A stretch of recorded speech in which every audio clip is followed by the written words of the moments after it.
Olá, sejam bem-vindas e bem-vindos novamente à disciplina de Fisiologia das Árvores.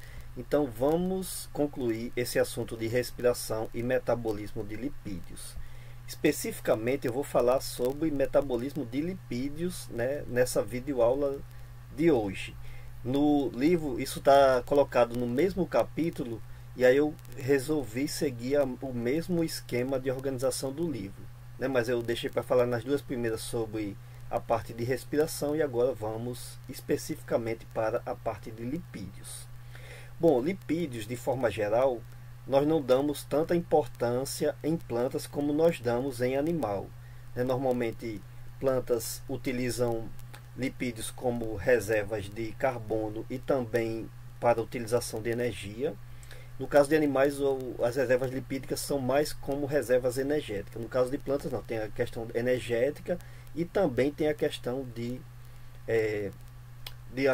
reserva de carbono para processos ligados à biossíntese, que a gente já viu aqui em respiração, que são muito importantes durante o metabolismo do vegetal. Então, por exemplo, sementes oleaginosas possuem grandes reservas de lipídios que inclusive podem e são muito exploradas comercialmente, Então soja, girassol, canola, algodão, e daí vai. Então tem várias plantas com sementes oleaginosas que são utilizadas para produção de óleos da mais diversa, desde para a utilidade humana como para biodiesel ou outros produtos até utilizados na parte cosmética e industrial. Existem frutos que acumulam muitos lipídios também, então por exemplo abacate e azeitona são exemplos de frutos que acumulam lipídios e diversas outras partes de plantas nativas e não cultivadas, por exemplo, fazem isso também. Então, mesmo às vezes em órgãos não especializados no acúmulo de lipídios, existem regiões de plantas, em caules, raízes e até em outros locais também, que são que possuem células, ou organelas envolvidas no acúmulo de lipídios. Tem essa questão de que lipídios eles podem ser uma reserva energética de carbono muito reduzido em plantas, ou seja, conseguem acumular uma grande quantidade de energia por carbono. Então, por exemplo, 1 grama de gordura vegetal tem aproximadamente 40 kJ, pode produzir, tem aproximadamente 40 kJ de energia, e isso tem a capacidade de produzir uma quantidade muito maior de ATP do que, por exemplo, 1 grama de amido, que tem aproximadamente 15,9 kJ de energia. Então, lipídios conseguem, em uma quantidade condensada, acumular muita energia. No caso de plantas, são muito estudados os lipídios de membrana, que aí eu vou comentar bastante sobre eles aqui na nossa aula para a gente diferenciar bem, mas não são só eles que são presentes, nem apenas os que se acumulam como reservas em sementes e frutos que eu acabei de falar. Existem diversos lipídios com importância fisiológica para a planta. Então, por exemplo, ceras que ficam nas folhas para proteger contra a evaporação direta da epiderme, que eu comentei lá em relações hídricas, são formadas por substâncias lipídicas. As moléculas de carotenoides envolvidas, que são acessórias da fotossíntese, que servem para proteger, por exemplo, contra excesso de luz em situações de estresse, são moléculas lipídicas, e daí vai. Então tem vários hormônios que têm estrutura lipídica, que eu vou comentar na terceira parte da disciplina. Então tem uma importância fisiológica muito grande também, além da produção de membranas e de acúmulo de reservas. Então, para começar a falar sobre lipídios, vamos observar aqui as estruturas gerais que são importantes, que possuem maior ocorrência em plantas.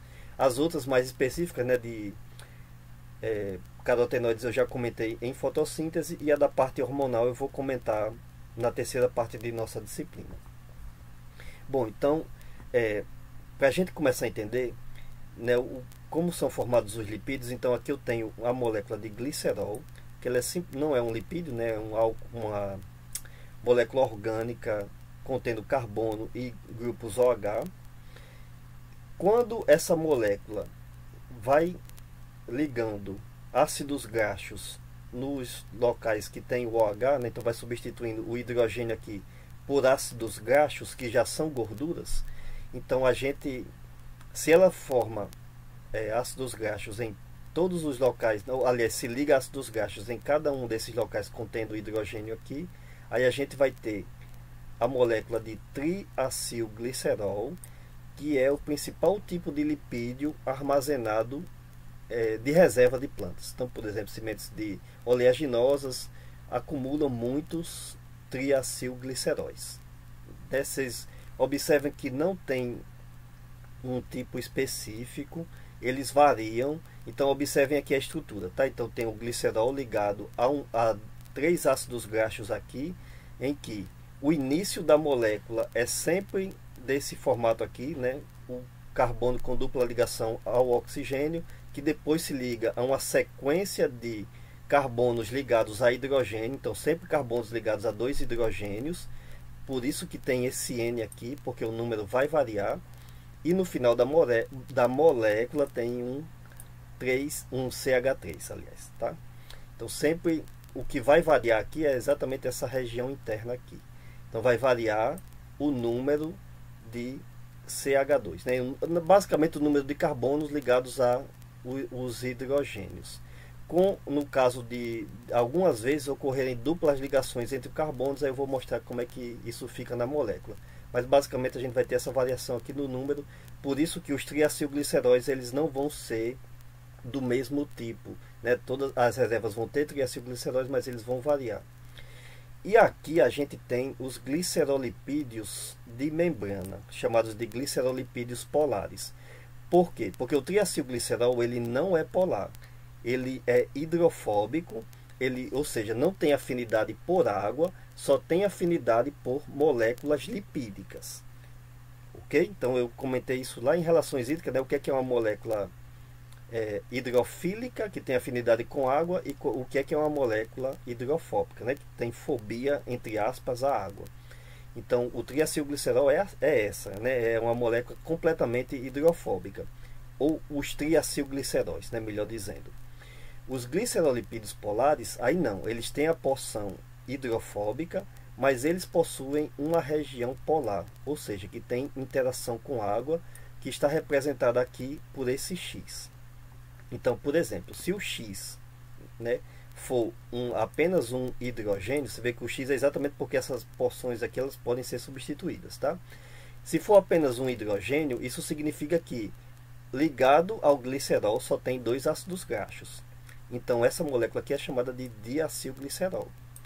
Mas a partir do momento em que vão se ligando outras estruturas nessa região aqui, então por exemplo, se ligar ácido fosfato, aliás, se ligar um grupo fosfato aqui, vai formar o ácido fosfatídico, né? Então cada um desses glicerolipídios de membrana, eles vão recebendo o nome de acordo com a estrutura que se liga nessa região X aqui, tá?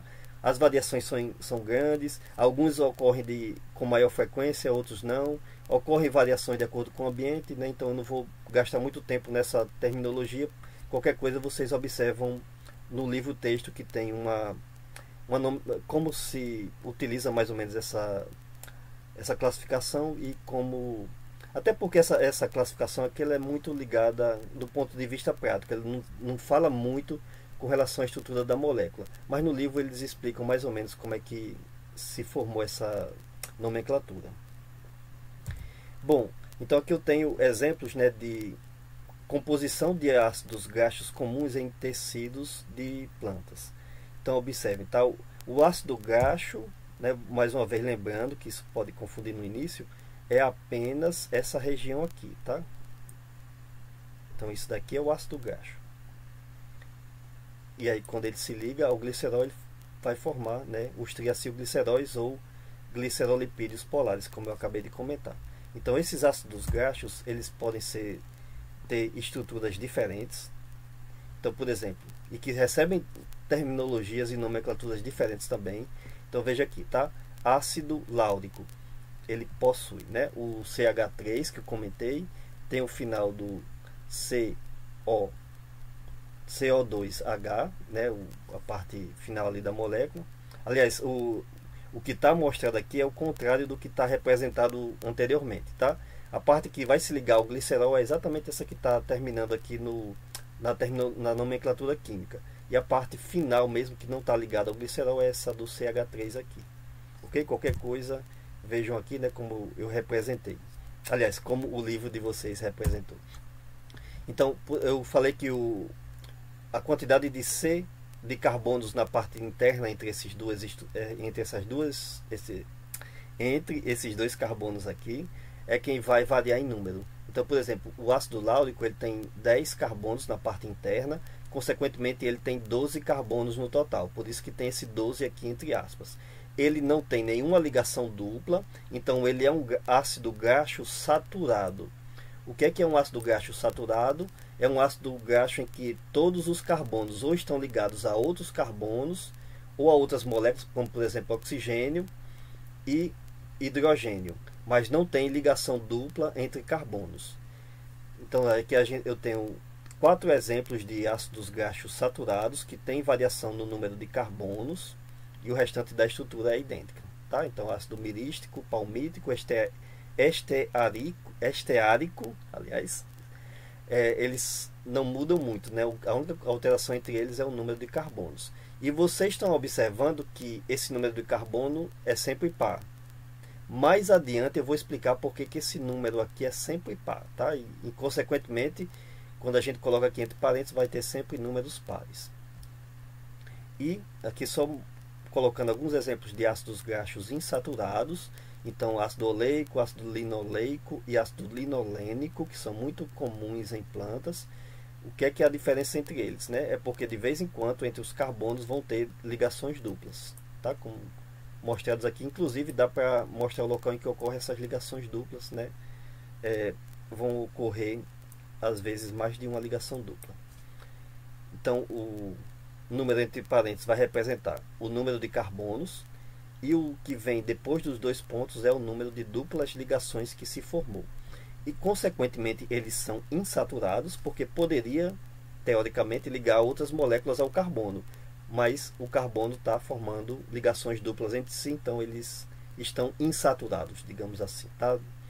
Bom, então aqui eu tenho alguns exemplos de glicerolipídios. Tá? Vou só voltar aqui um pouco para mostrar, né, que eu já comentei sobre essa estrutura. O glicerolipídio, né, é exatamente essa parte aqui que está mostrado mais à direita, que são as moléculas lipídicas que fazem parte das membranas. Então, como eu comentei, é como se fosse o triacilglicerol, só que um dos ácidos graxos é substituído por uma outra estrutura que pode variar, e daí, né, a gente vai ter essas variações também na composição química das membranas. Então, os glicerolipídios eles podem ser de dois tipos. Vão existir os glicolipídios, que tem naquela região ali de substituição um açúcar. Então, aqui eu tenho 3 exemplos disso, né? Pode ter até inclusive um açúcar mais complexo, né? Moléculas aqui são monossacarídeos, então aqui pode existir também disacarídeos. E essa estrutura que está mostrada aqui acima, ela na verdade não é um glicerolipídio, muito menos um gliceroglicolipídio, mas ele faz parte também das membranas e não tem nenhum grupo fosfato ligado a ele, então eles colocaram aqui no livro como exemplo, né, dessa região. Faz parte também, tá? Existem moléculas então que não são ligadas ao glicerol, que também fazem parte das membranas, tá? De diversas organelas vegetais e até de outros organismos também. Ocorrem em quantidade relativamente menor, então por isso que são menos comentadas.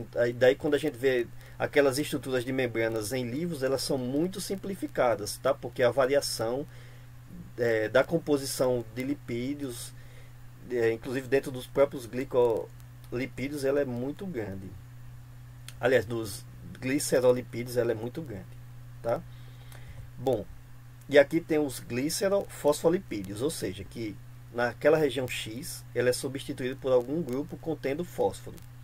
Tá? Tem desde dos mais simples, né, até estruturas mais complexas, mas sempre contendo uma ligação com o oxigênio aqui se iniciando pelo fósforo.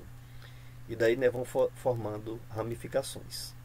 e essas estruturas, né, vão variando em composição de acordo com membranas, até formar às vezes estruturas bem complexas, né? Então aqui existem basicamente a união de dois glicerofosfolipídios, tá? Eles é como se tivesse um aqui, né, ligado ao glicerol, que tem um outro glicerol formando outro glicerol-glicolipídio, e eles estão ligados entre si nesse local aqui, né? Então às vezes formam também essas estruturas bem complexas, e esse glicerol-glicolipídio aqui é bem comum em diversas membranas vegetais.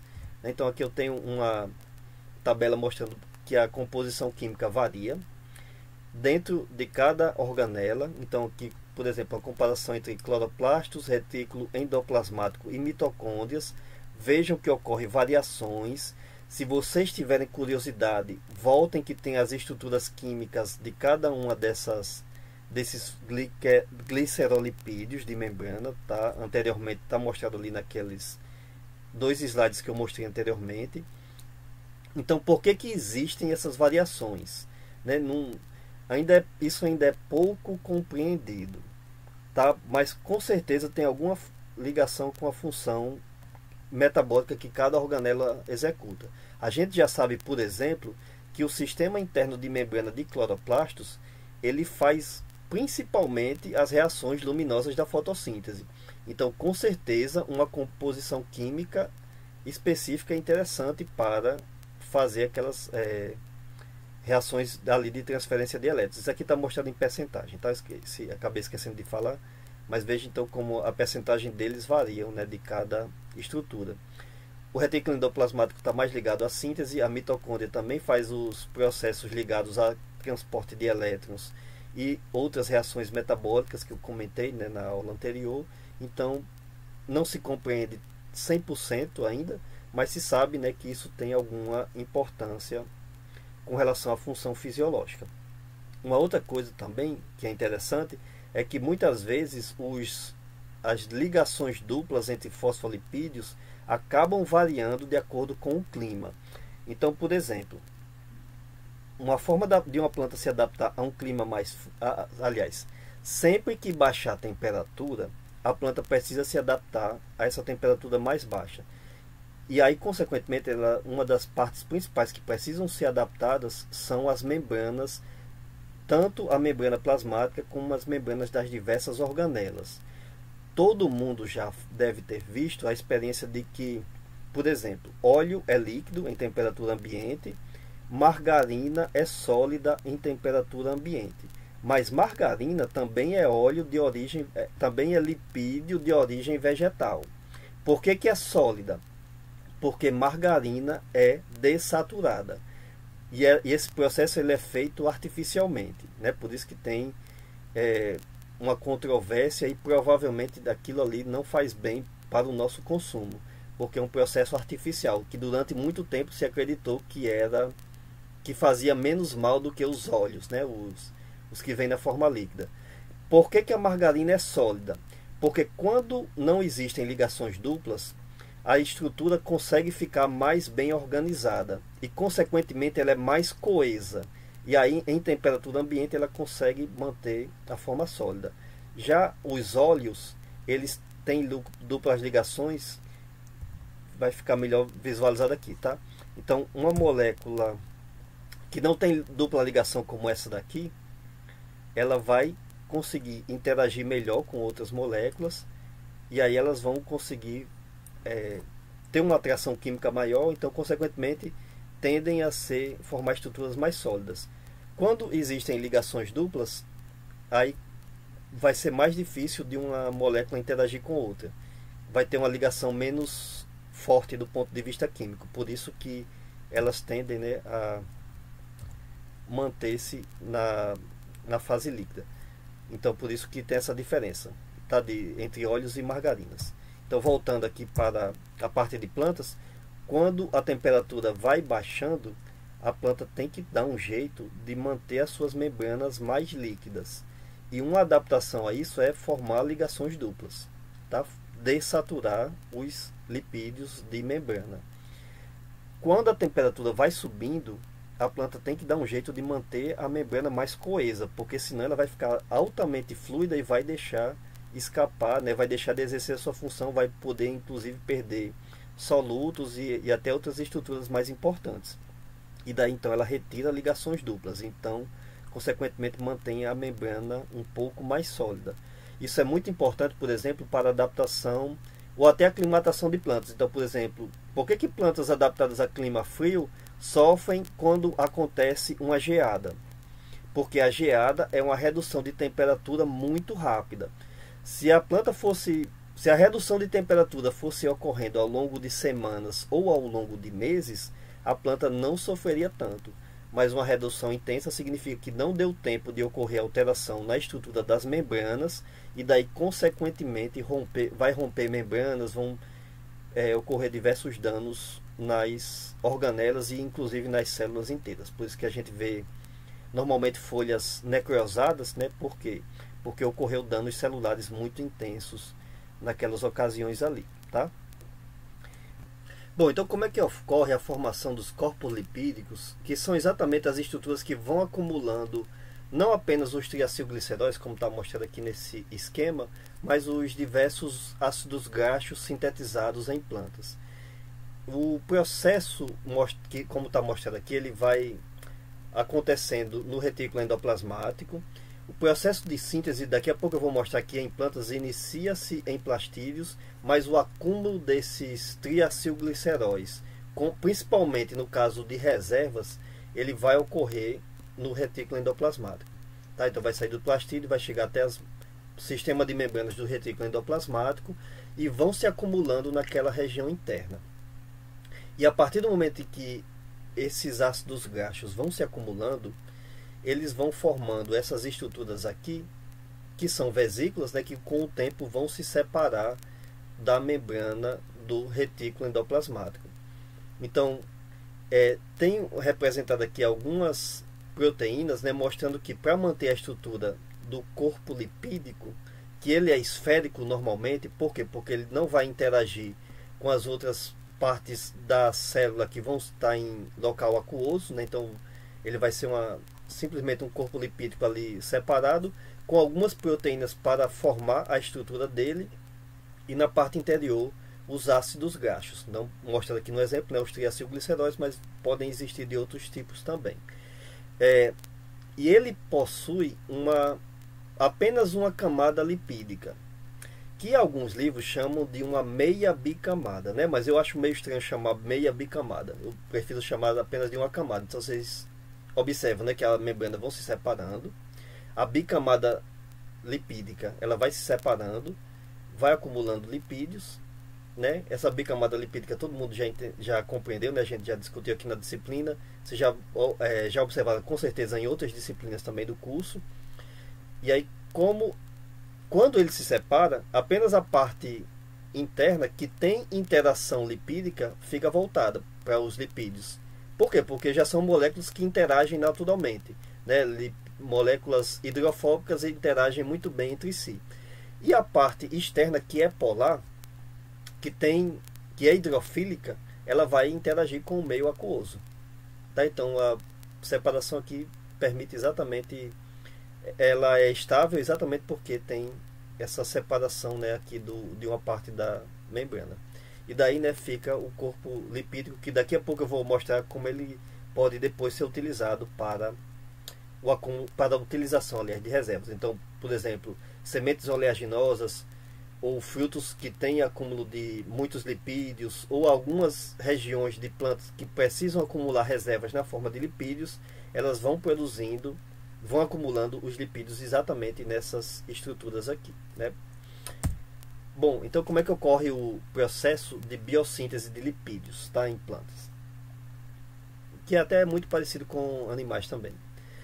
Mas no caso especificamente de plantas, né, então o processo se inicia, tá, aqui com acetilcoenzima A, que a gente viu que faz parte também do ciclo do ácido cítrico. Ocorre um passo inicial aqui de uma reação de carboxilação, ou seja, entrada de CO2 aqui. E aí o acetilcoenzima A, ele se transforma em malonilcoenzima A. Coenzima A eu já expliquei, né? Um cofator enzimático, ele tem função apenas de facilitar ali a reação química. Então tinha 2 carbonos ligados aqui, vão ter agora 3 carbonos porque ocorreu uma carboxilação. Em seguida se liga uma proteína aqui, que é uma proteína chamada de proteína carregadora de acil. Então ela se liga nessa estrutura aqui, e aí a gente vai ter agora malonil ligado a essa proteína. E aí depois ele segue aqui, tá? Mostra aqui nessa seta, vai se ligar o malonil ACP, vai se ligar a mais uma molécula de acetil coenzima A. Então, em vez dela seguir esse caminho aqui, ela segue o caminho aqui mais à direita.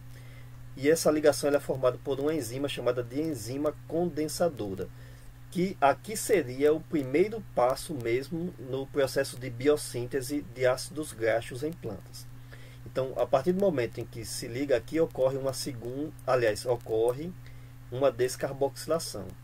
Então, o CO2 que iniciou o processo aqui, quando ocorre o funcionamento da enzima condensadora, ele é liberado. Então, observem aqui a contagem, tá? O malonil com enzima A possui 3 carbonos, vai se ligar com uma molécula de 2 carbonos, então vai ter 5 carbonos, só que um deles vai estar saindo. Então depois produz uma molécula com 4 carbonos, que é o que está mostrado logo aqui abaixo, tá? E daí ocorrem algumas modificações também em sequência, até chegar, tá, até a saída depois da proteína carregadora, né? A ACP sai aqui novamente. Aliás, a ACP sai aqui, mas ela vai entrar novamente com o que vem sendo transportado aqui de cima novamente, tá? Então veja que o malonil, a partir do momento que a ACP sai aqui, ela vai se ligar a estrutura aqui que está formada com 4 carbonos, ela vai se ligar com um malonil que está vindo lá de cima, e ocorre mais uma vez uma descarboxilação aqui. Opa. Então agora a gente vai ter o seguinte: 4 carbonos vindo aqui de baixo, com mais 3 carbonos, daria 7 carbonos, mas como ocorre uma descarboxilação, aí nós vamos ter 6 carbonos. E esse processo continua em ciclo aqui.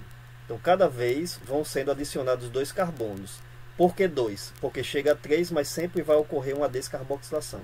Então o número vai aumentando de 2 em 2, até chegar numa certa quantidade. Por isso que em ácidos graxos, a quantidade de carbonos que tem naquela região interna lá é sempre um número par. Aliás, ácidos graxos sempre vão ter um número par, né? Porque vai ter um carbono no final e um no início, e uma quantidade par também naquela região intermediária, né? Então, como eu mostrei ali no início desse assunto aqui. Bom, ocorre gasto de ATP para esses processos, né? Isso está mostrado aqui em cima. E ocorre também gasto de NADPH, ou seja, ocorre gasto de energia para produzir uma molécula de ácido graxo. Mas ao mesmo tempo, como eu falei, essa molécula ela consegue acumular pouco espaço e armazenar muita energia, tá? E depois ela vai poder ser utilizada. Então, no caso de plantas, o processo de biossíntese ele é dito, né, que possui 2 rotas. Existe a rota procariótica e existe a rota eucariótica. O que é isso? Então, o processo de biossíntese que eu comentei nesse slide anterior, ele está ocorrendo dentro do cloroplasto. O cloroplasto, como é uma organela de origem procariótica que passou a viver com endossimbiose em plantas, ela mantém boa parte dos seus processos biosintéticos que já existiam naquela bactéria primitiva, tá? Então, por isso que é uma chamada rota procariótica aqui. Então, observe, né, que depois da formação daqueles ácidos graxos, eles vão se modificar e vão se formar aqui. O que está sendo mostrado aqui nesse esquema são a formação dos glicerolipídios de membrana, tá? Então, os diversos tipos que a gente já viu, é claro que o nome confunde, né? Então, qualquer coisa vocês voltam lá, mas eu já comentei sobre as estruturas deles aqui nesse assunto. Qualquer coisa vocês voltam no livro e nos slides, e para quem tiver interesse, né, vocês vão observando a sequência de formação de cada um deles. Mas basicamente o que tem aqui são a saída dos ácidos graxos que vão sendo formados pelo processo que eu mostrei no slide anterior, até, né, a chegada dos glicerolipídios de membranas.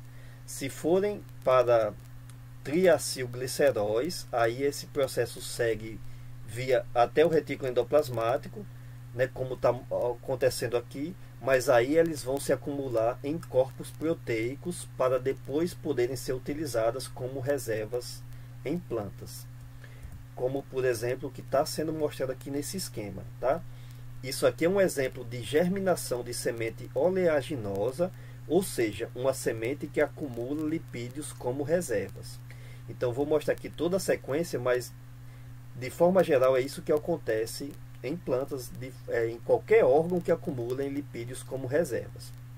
Então observem aqui reações ocorrendo em 3 organelas e no citosol. Então aqui tem o corpo lipídico, que é aquela estrutura que se forma, como eu comentei agora há pouco, que no caso de reservas, são reservas principalmente de triacilgliceróis. Existe aqui uma organela chamada de glioxissomo, que faz parte do processo de degradação dos lipídios. Então observe diversas reações acontecendo aqui, né? Então inicia aqui com o ácido graxo, que vai sair dos triacilgliceróis. Então o ácido graxo vai estar separado aqui. Ele participa de um ciclo chamado aqui de beta-carboxilação. Depois vão liberando-se alguns compostos, né, que interagem às vezes entre si, até chegar no final do processo aqui a formação de succinato. E o succinato entra na mitocôndria porque succinato faz parte das reações do ciclo do ácido cítrico.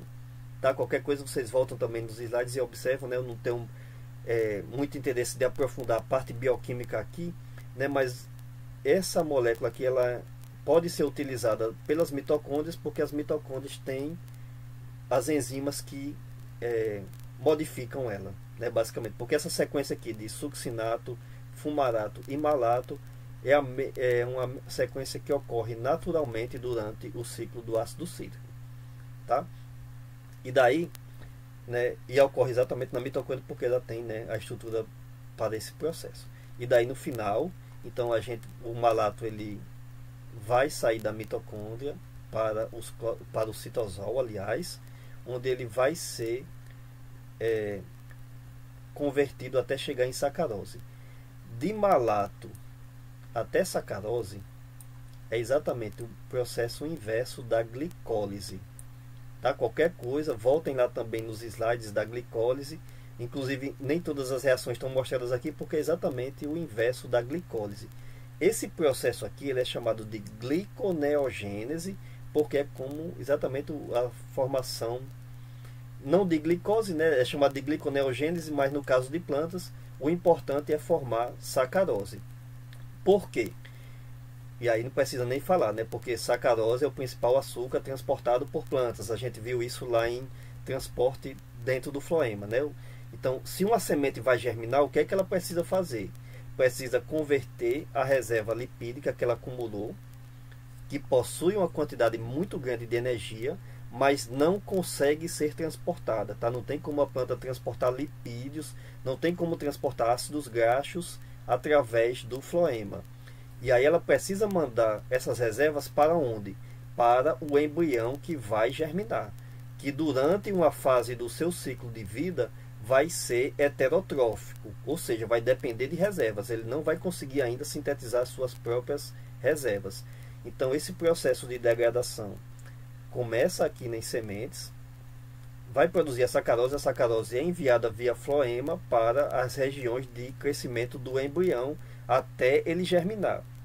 Tá? Então vai para as regiões de divisão celular do ápice, da raiz e do ápice da parte aérea, até eles conseguirem fazer fotossíntese. Então isso é o que ocorre, por exemplo, nas sementes de girassol, de soja, né, e todas aquelas que acumulam lipídios como reservas. Estruturas vegetais que não acumulam lipídios como reserva fazem todo esse processo aqui quando precisam utilizar os lipídios, só que ao invés de utilizar glioxissoma, eles fazem essas reações bioquímicas aqui dentro dos peroxissomas.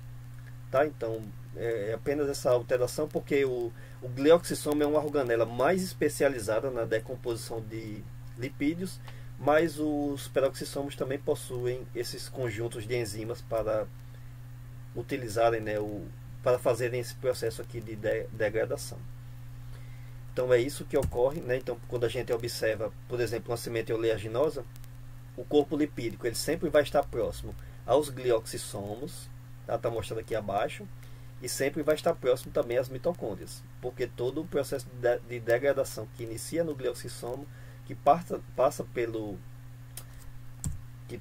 citosol nesse ponto aqui, mas que retorna depois ao glioxissomo, então ele vai seguir depois até a mitocôndria, né? Então todas essas estruturas estão ali próximas. Então quando a semente começa a germinar, tudo precisa funcionar, né, para que seja produzida sacarose depois no citosol, e aí ela vai ser transportada até o floema.